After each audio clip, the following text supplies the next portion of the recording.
Hi Alicia, it's Thursday the 16th of February. I would like to tell you that I loved your video on Monday. I thought it was so good. I really enjoyed watching it, and I'm really glad that you chose the topic of feminism to talk about.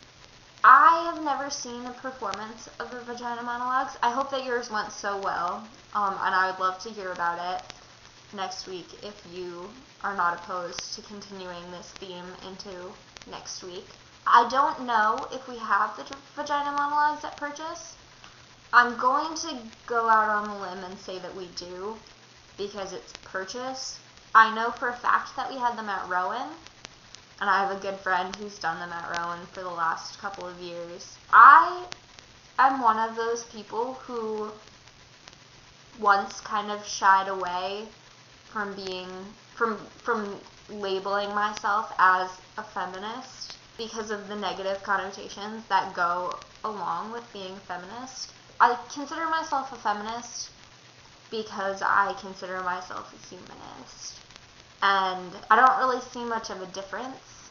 I think that it's important to be both, and I think that it's important to let people know that they're the same thing. I recently started reading Virginia Woolf. I read 3 Guineas for class, and she is really what put me over the edge into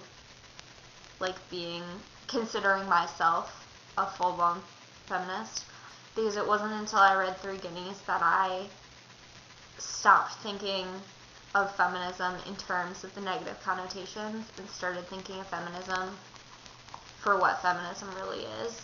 I think that it's kind of ridiculous that not everybody considers himself a feminist. I think that it's funny when people are like, oh, well, I'm not a feminist. I've never heard somebody say that before, but I'm sure it happens, and I think it's really funny, because saying you're not a feminist in this day and age is saying that you don't believe in equal rights, which is ridiculous, and people don't see it that way. People see feminism as, like you were saying, the butch and the, oh, well, does that mean you're a lesbian, and does that mean that you hate men?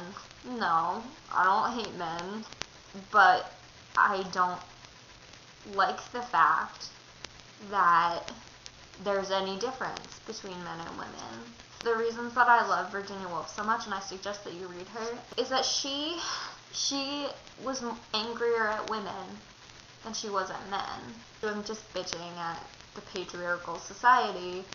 She was angry at women for giving in to men and for saying that things were okay. She didn't believe that women were the fairer sex kind of at all.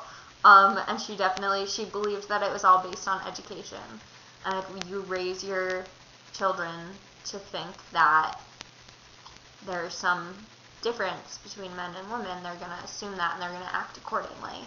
And I think that it's really interesting to think about the fact that there really are no differences. This is going to sound so art school of me, but gender is kind of irrelevant these days. So I think that it's kind of ridiculous in this day and age to not be a feminist. But I also think that sadly it's going to take a really long time for people to realize that, which sucks, because God, it's just so stupid. Basically, that's what feminism is really about. It's about not being an asshole. And I will see you next week.